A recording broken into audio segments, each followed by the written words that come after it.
먼저 레위기가 어떤 책인지 설명하기 위해서 아마 지금 이 시대에 굉장한 영향력을 가지고 있는 폴 워셔라는 그 목사님의 한 일화를 여러분에게 소개하고 싶습니다. 한 번은 그가 유럽에 있는 한 대학교에 기독교 기본 진리에 대한 강연을 하러 갔습니다. 그래서 이제 여러분이 아시다시피 일반 대학교에서 이제 하나님의 복음을 나누는 것은 쉽지 않은 일이죠. 왜냐하면 대학교에 가면 그렇게 냉소적이고 그리고 매우 비판적으로 보는 시선이 많기 때문에 그렇습니다. 고로시는 그렇게 되면 너무 긴장되어서 들어가기 전에 그렇게 기도했다고 합니다. 하나님 지혜를 주십시오 하고 간구한 것이죠. 그리고 기도할 때 하나님이 처음에 이 강연을 여는 좋은 그런 질문을 생각나게 해주신 것 같습니다. 그래서 그는 이제 약간은 미국에 온 그런 목사이기에 약간은 좀 교만한 태도로 약간 이렇게 째려보는 태도로 보고 있는 그 유럽의 학생들에게 이제 이 질문으로 시작했습니다. 저는 오늘 여러분에게 하나님과 관련된 가장 두려운 진리를 전하려고 합니다. 이 한마디에 강의의 서두부터 가장 두려운 진리라고 하니까 학생들이 관심을 갖기 시작했습니다. 그리고 이제 그의 입술에서 무슨 말이 나올까 이렇게 궁금하게 귀를 기울였다고 합니다. 그때 그는 계속 이어가서 말했습니다. 가장 두려운 성경 진리는 하나님은 선하시다는 것입니다. 이 말을 듣고 나서 기대했던 답이 아닐 뿐더러 너무 터무니없는 말인 것 같아서 여기저기에서 비웃는 소리와 그리고 약간은 옆에 사람과 이렇게 이야기하는 잡담 소리가 들리기 시작했다고 합니다. 그리고 어떤 학생들은 참지 못하고 아니 왜 하나님이 선하시다라는 게 두려운 진리가 되는 것입니까? 라고 이렇게 질문을 했습니다. 워시는 그 질문에 대답했습니다. 하나님이 선하시다는 것이 두려운 이유는 우리가 선하지 않다는 데 있습니다. 이 대답은 학생들로 하여금 다시 집중하게 만들었습니다. 폴은 그들에게 질문을 이어갔습니다. 선하신 하나님께서 우리 같은 죄인들을 어떻게 대해야 합니까? 하나님이 정말 선하고 의롭다면 악하고 불의한 우리를 어떻게 대해야 합니까? 의로우신 하나님께서 죄인을 값싸게 용서하신다면 그것은 불의한 것이 될 것이고요. 그리고 거룩한 하나님께서 악한 자들과 그냥 함께 하신다면 그분은 거룩한 하나님이 될 수 없기 때문에 그렇습니다. 이것이 성경 전체가 직면하고 있는 가장 큰 문제입니다. 사실 성경 전체는 이 질문에 대한 답으로 이어지고 있습니다.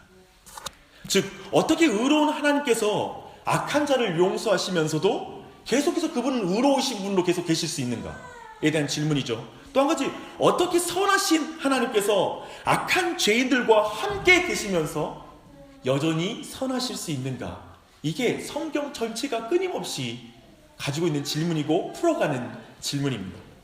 이것을 매우 직접적으로 다루고 있는 책이 바로 레위기입니다.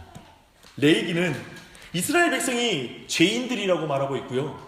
그리고 그들은 부정한 사람이라는 것을 전제하고 시작하는 책이 레위기입니다. 그들은 사실 홍해 사건을 통해 놀라운 구원 사건을 경험했죠. 그리고 하나님의 백성으로서 이제 부름을 받았죠. 하지만 그들은 여전히 선하지 않습니다. 여전히 부정합니다.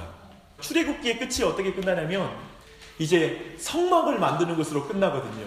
즉 하나님께서는 그 죄인인 그리고 부정한 이스라엘 백성 가운데에 함께하기를 원하시는 거예요.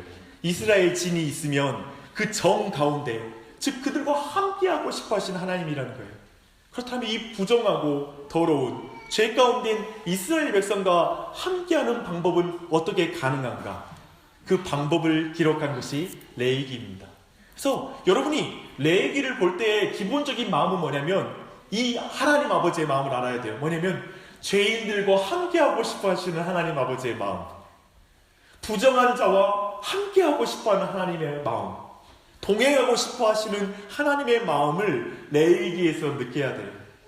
그래서 믿음의 선배들은 이 레위기에서 하나님의 이 마음을 읽고 이것이 바로 구약의 복음서다라고 말했습니다. 즉 뭐냐면 죄 가운데 두려워서 도저히 하나님께 가까이 나아갈 수 없는 것이 당연한데 하나님께서 우리에게 다가온 이야기, 하나님과 함께 할 수 있는 이야기가 바로 레위기이기 때문에 그렇습니다. 그래서 여러분, 레위기를 읽을 때 그 마음이 느껴지나요? 창세기도 재밌게 읽고 출애굽기 재밌게 읽는데 레위기에서 다 잠자잖아요. 사실 우리에게는 이 레위기가 참 어려운 성경처럼 다가오고 그 레위기의 이 복음, 구약의 복음서다라는 이 말이 우리에게 잘 와닿지 않는 것 같습니다. 하지만 여러분, 유대인들이 이제 한 5살 때부터 아이들에게 율법을 가르치기 시작하는데요, 제일 먼저 가르치는 책이 창세기가 아니라 레위기라고 합니다. 레위기를 가장 먼저 암송시킨대요. 왜냐하면 이 아이가 죄 가운데 있을지라도 하나님과 관계를 회복하는 방법을 알면 그것이 가장 인간에게 중요한 진리다라고 이렇게 이해하기 때문에 그렇습니다. 여러분, 이번 레위기를 통하여 지금 큐티가 시작됐는데요, 여러분 많은 은혜 받으시기 바랍니다. 이제 우리가 그 레위기 오늘 18장을 통해서 함께 우리가 살펴보고 싶은 부분은 뭐냐면, 우리가 이 복음에 있어서 레위기에는 복음이 있다고 들었는데요, 이 복음의 첫 번째 첫걸음은 배드 뉴스를 알아야 됩니다. 뭐냐면 나쁜 소식을 우리가 알아야 됩니다. 뭐냐면 18장 안에 우리의 죄와 그리고 우리의 비참함이 무엇인지를 먼저 발견하지 않으면 우리는 복음으로 나아갈 수가 없습니다. 최근에 저희 교회에 이제 남성 여성 리더 모임이 이제 목요일과 토요일 날 진행이 되는데요, 이제 그때 하이델베르그 요리 문답이라는 그런 교리 공부를 시작했습니다. 그 문답에 이 문답이 이런 질문입니다. 제가 질문할 때 여러분이 우리 설교 노트에 있는 것을 답해 보시기 바랍니다. 이러한 위로 가운데 복된 인생으로 살고 죽기 위해서 당신은 무엇을 알아야 합니까? 다음에 세 부분을 알아야 합니다. 첫째, 나의 죄와 비참함이 얼마나 큰가. 둘째, 나의 모든 죄와 비참함으로부터 받는가. 셋째, 그러한 구원을 주신 하나님께서 어떻게 감사를 드려야 하는가를 알아야 합니다. 네, 이 문답에서 말하는 건 우리가 이 땅에서 정말 위로 가운데 복된 인생을 살려면 첫 번째로 알아야 될 것이 뭐냐면, 너 자신을 알라. 너 자신이 죄인이고 그 죄로 말미암아 비참한 존재라는 걸 알아야 된다라고 이렇게 말하고 있습니다. 이 첫째 질문, 당신의 죄와 비참함이 얼마나 큰가? 이 질문에 대해서 아마도 이 자리에 계신 여러분들은 아마도 다양한 반응을 보일 수 있을 것입니다. 아마도 첫 번째로는 당신이 나를 얼마나 안다고 죄인이라고 말하고 또 비참한 인간이라고 말하는 것입니까? 불쾌합니다. 이런 무례하기 짝이 없는 기독교의 질문, 저는 싫습니다. 이렇게 생각하는 사람이 아마 있을 것입니다.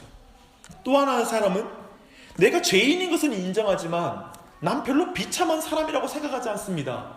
난 비참한 사람이 아닙니다 라고 이렇게 말하는 사람이 있을 것입니다. 아마 종교인들이나 양심적인 사람, 아마 문화적인 그리스도인, 어렸을 때 그냥 태어나서 그냥 교회를 왔다 갔다 하는 그런 사람들에겐 이렇게 반응할 수 있을 것입니다. 또 하나 반대로 어떤 사람은 내 인생이 고통의 연속이고 비참하지만 저는 그 이유가 죄 때문이라고 생각하지 않습니다 라고 말하는 것이죠.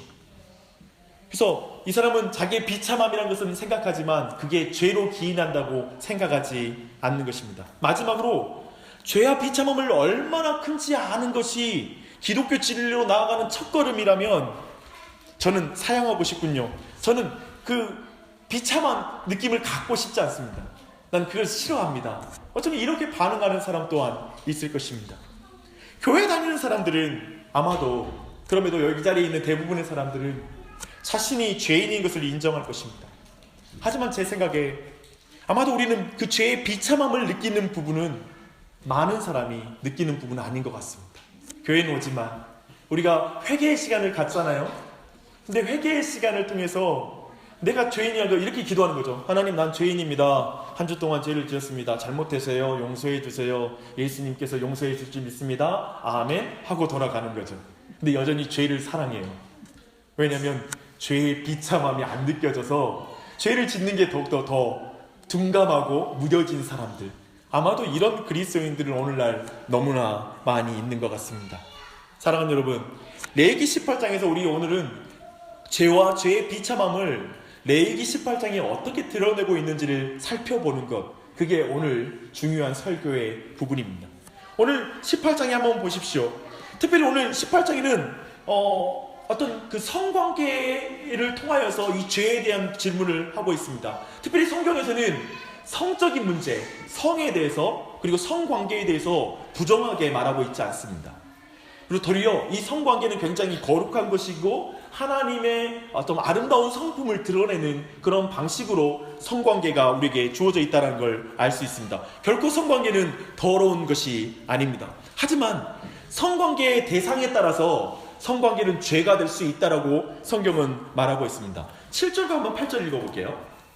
18장 7절과 8절 시작. 내 어머니의 하체는 곧 내 아버지의 하체이니 너는 범하지 말라. 그는 내 어머니인즉 너는 그의 하체를 범하지 말지니라. 너는 내 아버지의 아내의 하체를 범하지 말라. 이는 내 아버지의 하체니라. 오늘 이 말씀 여기서 특별히 7절 8절이 반복되잖아요. 그렇죠? 아마도 7절은 자신의 친모와 성관계를 나누는 부분에 대해서 지적하는 것 같고요.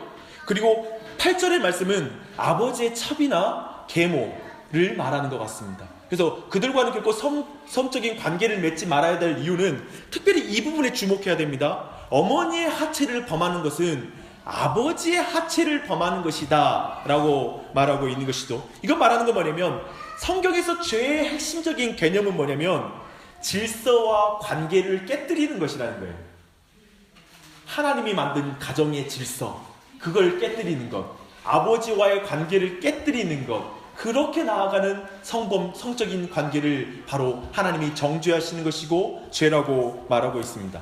이런 성적인 어떤 금지의 규정은 그 이후로 직계관계에서 성관계를 갖지 마라 라고 말하고 있고요. 또 약간 넓혀서 부모의 형제나 자매와 성관계를 가져서는 안 된다 라고 말하고 있고요. 그 다음은 뭐냐면 결혼에 의해서 가족이 된 사람, 며느리, 사위, 이런 관계 안에서 이들과 결혼에 의해서 맺어진 관계 안에서 성적인 범죄는 죄다라고 말하고 있습니다. 아마도 이런 성관계는 당시 이집트와 그리고 팔레스타인 안에 일반적으로 관행적으로 습관적으로 행해졌던 그런 죄였던 것으로 보입니다. 물론 그 당시에도 어머니와 딸 그리고 이웃의 아내를 범하는 건 죄로 여겨졌습니다. 하지만 계속해서 우리가 성경에서 볼 수 있는 건 뭐냐면 아브라함이 그의 누이인 사라와 결혼을 하잖아요. 그리고 또 다른 게 뭐죠? 다말은 시아버지 유다와 성적인 관계를 통해 자손을 낳죠. 그리고 레위 같은 경우엔 아버지 야곱의 첩인 비라와 성관계를 통해서 결국 아버지와의 관계가 완전히 깨져요. 그리고 아버지가 저주하게 되죠. 결국 이런 모든 것이 관계를 깨는, 질서를 흐트러뜨리는, 엉망으로 만드는 것으로 이걸 죄로 성경에서 보고 있는 것입니다. 이게 그 당시에 또한 풍속이었다는 걸 알 수가 있죠. 사랑하는 여러분, 이런 질서가 깨진 상태를 성경은 원어로 테벨이라는 표현을 씁니다. 그 말이 뭐냐면 문란한 일이다 라고 말하는 거예요. 질서가 깨져서 엉망이 되고 헝클어져 버렸다 라는 말을 테벨이라는 단어를 씁니다. 이게 바로 죄라는 것이죠. 이런 무질서한 성관계는 근친 관계뿐만 아니라 이후에 말씀 보면 동성 간의 관계에도 해당됩니다. 22절 말씀 볼까요? 너는 여자와 동침함 같이 남자와 동침하지 말지라 이는 가증한 일이니라. 동성 간에 또한 이 가증함이라는 것은 원어로 토에바라고 말하는데요, 혐오스러운 행위라는 거예요. 심지어 땅이 토해낼 것 같은 행동이다, 즉 역겨운 행동이다 라고 성경은 설명하고 있습니다. 그리고 또한 하나님이 애굽에서 구원해가지고 애굽 땅에서 구원해가지고 가나안 땅에 옮겨놨잖아요. 그래서 가나안 땅에 옮겨놓은 이유는 그 땅을 거룩한 땅이 되게 해라고 하는 거잖아요. 근데 이스라엘 백성이 그 땅에 가서 음란하게 행함으로 말미암아 그 땅이 토해내는 일이 벌어지는 거예요. 즉 뭐냐면 하나님의 구원의 목적을 완전히 깨뜨려 버릴 수 있기 때문에 지금 이 명령을 주고 있는 것이죠. 그리고 또한 23절에서 이어지는 건 짐승과 교합하는 것은 더러움과 문란한 행위라고 말하고 있습니다. 성경이 동성애와 그리고 수간을 죄라고 말하고 있고 역겹게 보는 이유는 뭐냐면 창조의 질서를 깨뜨리기 때문에 그런 거예요. 아까 계속 이 단어를 주목해야 됩니다. 질서를 깨뜨린다라는 말이에요. 아까 우리가 가족 근친상간은 하나님이 만든 그 가족 관계를 깨뜨리는, 그 질서를 깨뜨리는 거라면, 이제 동성 간의 관계는 하나님이 남성과 여성을 만드셨다라는 그 질서를 깨뜨리는 것이고, 그리고 수간은 하나님과 그 인간과 동물은 전혀 다른 질서를 가지고 있는데, 그 질서를 넘어서서 관계를 갖는 것으로서 하나님이 혐오하고 증오하고 역겹게 여리는 것이다 라고 그 질서를 깨뜨리는 것으로 이 죄의 개념을 계속 다뤄가는 걸 볼 수가 있습니다. 그런데요, 제가 이 성경 말씀에서 계속 특별하게, 아주 특이하게 보는 게 뭐냐면, 계속해서 이 성적인 문제를 쭉 다뤄가는데 21절 말씀 봐보세요. 21절 말씀 다 함께 읽습니다. 너는 결단코 자녀를 몰렉에게 주어 불로 통과하게 하므로 내 하나님의 이름을 욕되게 하지 말라. 나는 여호와니라. 지금 앞뒤로 성관계의 죄에 대해서 쭉 지적하다가 가운데다가 21절만 탁 집어넣었어요. 뭐냐면 몰렉에게 자기의 자식을 불로 바치는 것, 이것은 아마도 그다시 고대 근동, 특별히 가나안 땅에서 행해지는 가장 잔인하고 사악한 방식의 어떤 이 우상 숭배의 방법이 뭐냐면, 자기의 가장 귀한 것을 우상에게 바쳐서 내가 원하는 걸 얻어내는, 그래서 자식을 바치면 신이 감동해서 모든 걸 들어줄 거라고 생각하고 자기의 자식을 불 사이로 보내서 태워 죽이는, 태워서 바치는 이런 제사 방식을 말합니다. 근데 그렇게 드렸던 것이죠.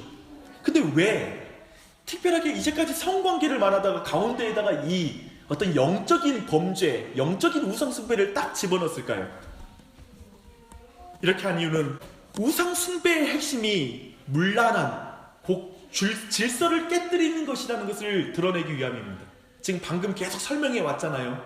우상숭배 자체가 뭐냐면 하나님이 주신 아들을, 가장 귀한 자식을 정말 하나님께 영광 돌리는 일에 쓰는 게 아니라 정말 저 우상, 사람이 만든 저 물질적인 우상에 갖다 바치는 것, 이게 바로 하나님과 질서를 깨뜨리는 것이다 라는 걸 가르치는 것이죠. 그래서 우상숭배의 근본적인 죄의 원인은 뭐냐면, 단순히 우리가 이렇게 상을 만들어서 죄가 아니라 그 상에게 하나님께만 내가 드려야 되고, 하나님 아래 내 위에 있는 분은 하나님밖에 없는데 내 아래에 있는 모든 물질에게 내가 우상으로 숭배하는 것, 그걸 위로 올리는 것, 그게 바로 우상 숭배라는 것을 보여주고 있는 것입니다. 질서를 깨뜨린 역겨운 행동이라고 말하고 있는 것이죠. 또한 얼마나 더럽고, 이 우상 숭배가 얼마나 더럽고 역겹고 무질서한 행동인지 말하기 위해서 지금 이 성관계, 어쩌면 여러분이 수간을 생각할 때, 동물과의 성적 관계를 생각할 때 여러분 안에 느끼는 그 역겨운 느낌이 우상 숭배에도 같이 느껴져야 되는 것이 되어야 된다는 것이죠. 그런 차원에서 이 두 가지를 같이 지금 끼워 넣고 같이 설명하고 있는 것이죠. 또한 하나님을 하나님의 자리에 모시지 않고 질서가 깨짐으로 말미암아 그 모든 것이 성적인 문란함의 원인인 거예요. 하나님을 질서로 믿고 하나님을 위로 모시는 사람은 성적으로도 문란하지 않는다라는 거예요. 어쩌면 중간에 끼워 넣은 이유는 바로 너희들이 하나님을 경외하지 않음으로 말미암아 이런 모든 성적인 범죄 가운데 머물러 있는 것이다 라는 걸 또한 지적해주는 차원에서 이걸 가운데 넣어놨을 거라고 우리는 생각할 수 있습니다. 그런데 말입니다, 여러분, 중요한 건 이 죄에 대한 개념에서, 이 18장에서 여러분은 죄에 대해서 이해하고 어떤 죄에 대해서 여러분이 좀 혐오감이 드십니까? 근친간의 성관계를 어떻게 생각하십니까? 최근에 한 기사를 봤습니다. 어렸을 때 헤어졌던 엄마와 아들이 다시 만나게 된 거예요. 근데 그 두 사람이 보자마자 사랑에 빠진 거예요. 그리고 두 사람이 성적인 관계를 갖고, 그리고 이제 엄마가 이제 아들의 아이를 갖게 되었다는 기사가 뜬 것을 봤습니다. 어떻습니까? 여러분은 어떻게 생각하십니까? 동성연애를 어떻게 생각하십니까? 오늘 성경이 동성연애를 역겨워 땅에 토해낼 일이라는 표현이 역겹지 않으십니까? 성경의 이런 표현을 오늘날은 사람들이 역겨워하는 시대가 되었습니다. 혹시 동물과 성관계는 어떻게 생각하십니까? 역겨우십니까? 제가 지적하고 싶은 부분은, 우리가 죄라고 느끼고 비참함을 어떤 거에 대해서는 느끼지만 어떤 것은 느끼지 않는다는 걸 지적하고 싶습니다. 여러분 어때요? 방금 말했던 것 중에 오늘날은 동성 간의 사랑을 아름답게 보죠. 그렇잖아요. 많은 사람이 이게 왜 죄가 됩니까? 성적인 기호에 지나지 않는 걸요. 예전에는 내가 좀 혐오감 있게 느꼈지만 이제는 저 그 정도로 꽉 막힌 사람 아닙니다. 이제 일반 사회에서 충분히 받아들이고 있는 문제고 저도 이제는 그런 게 자연스럽습니다.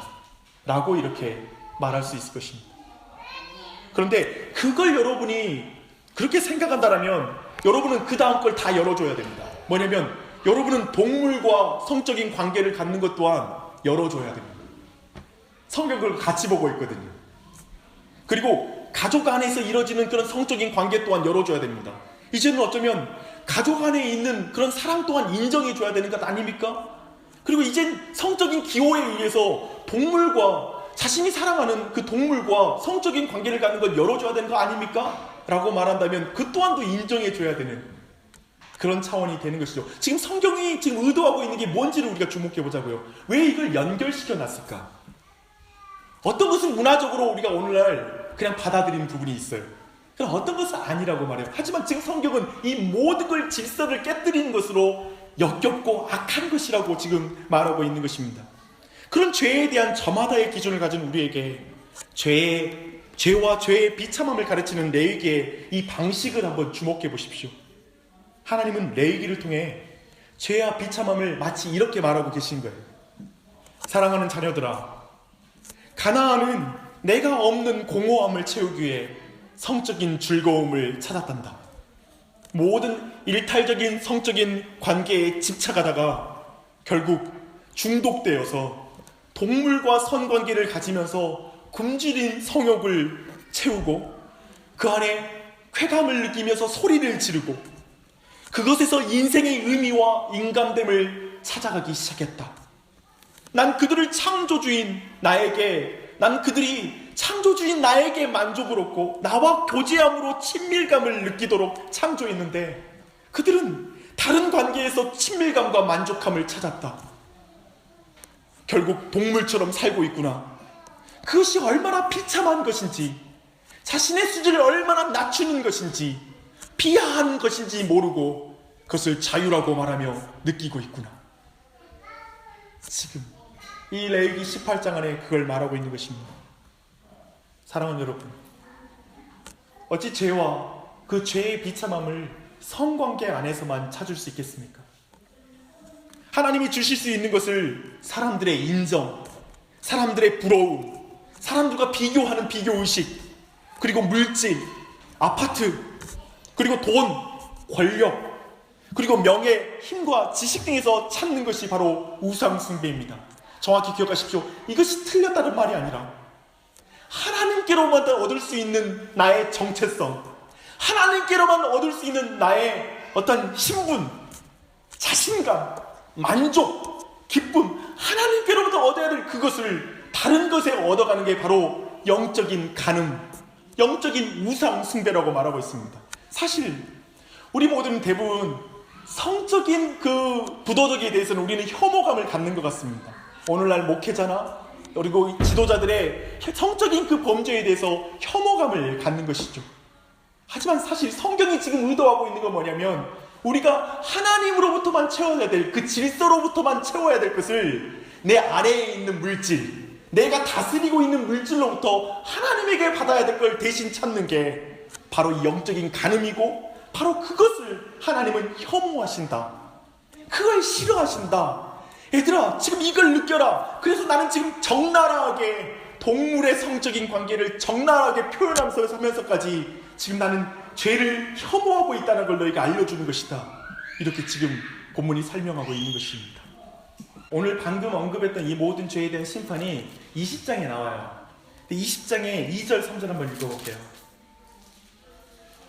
2절 3절 함께 읽습니다. 시작. 너는 이스라엘 자손에게 또 이르라. 그가 이스라엘 자손이든지 이스라엘의 거류하는 거류민이든지 그의 자식을 몰렉에게 주면 반드시 죽이되 그 지방 사람이 돌로 칠 것이요 나도 그 사람에게 진노하여 그를 그의 백성 중에 끊으리니 이는 그의 자식을 몰렉에게 주어서 내 성소를 더럽히고 내 성호를 욕되게 하였습니다. 참 죄에 대한 무서운 심판이 기록되어 있습니다. 근데 그 심판에서 표현하는 단어들 한번 보십시오. 반드시 죽이리라, 그리고 돌로 치라, 그리고 끊으라 라는 말이에요. 이 끊으라는 표현이 가장 많이 사용됩니다. 끊어버려라, 커트하라는 말입니다. 히브리어로는 카라트라는 표현을 씁니다. 영어랑 비슷한 표현이죠. 커트하라, 끊어버리라 라는 말이죠. 하나님은 정말 이 죄인, 마땅히 끊어져 버려야 될, 자신의 죄 때문에 끊어버려야 될 이 사람들을 심판하시기로 하셨습니다. 하지만 동시에 하나님은 이 죄인들과 함께하길 원하시는 것이죠. 그렇다면 이 죄인들과 어떻게 함께하실 수 있을까요? 하나님의 방법은 이것입니다. 하나님은 몰렉에게 아들을 바치는 죄인을 위해 독생자 아들을 보내주셨습니다. 하나님께는 창조의 질서를 깨뜨리는 죄인들을 구원하시기 위해 질서를 깨뜨리고 하나님께서 이 땅에 내려오셨습니다. 물질을 사랑해서 동물처럼 살아가는 죄인들을 위해 사람의 육체를 입으시고 이 땅에 내려오셔서 자신의 육체를 갈갈이 찢어 우리에게 살과 피를 나누어 주셨습니다.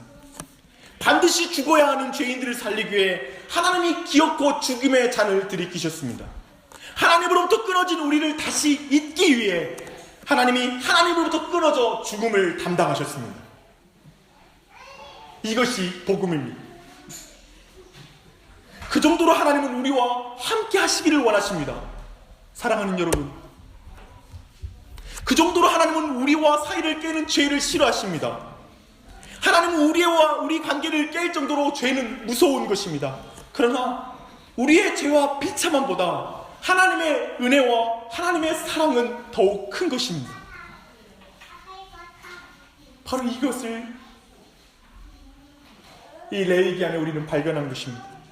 어떻게 의로운 하나님께서 악한 자를 용서하시고 여전히 의로우실 수 있는가요? 어떻게 선하신 하나님께서 악한 죄인들과 함께 계시면서 여전히 선하실 수 있는 것인가요? 라고 질문한다면 오직 예수 그리스도를 통해 가능합니다. 오직 예수 그리스도를 믿으십시오. 여러분을 사랑하사 여러분이 당할 죽음과 고난을 감당하신 주님, 수치를 당하신 예수 그리스도를 주와 그리스도로 믿으십시오. 모든 질서를 깨고 헛된 것에서 정체성과 만족과 기쁨과 모든 만족을 누려가는 그 길을 이제 더 이상 걷지 마십시오. 이제 오직 당신을 위해서 자신의 생명을 주신 예수 그리스도께 여러분의 생명을 드리십시오. 이 세상의 우상이 궁극적으로 여러분을 이끌어가는 건 여러분의 자식을 바치라는 거예요. 하지만 우리 주 하나님은 자신의 아들을 우리에게 주심으로 우리를 구원하신 주님이십니다. 이제 그분에게 여러분의 인생을 드리십시오. 이제 그분과 함께 끊을 걸 끊으십시오. 버릴 걸 버리십시오. 사랑하는 여러분, 여러분의 아들 예수 그리스도를 믿고 하나님의 자녀로 사십시오. 가나안과 애굽의 풍속을 더 이상 따라가지 마십시오. 그 비참한 길에서 여러분을 건지신 예수 그리스도와 함께 하나님의 길, 천국의 길을 걸으십시오.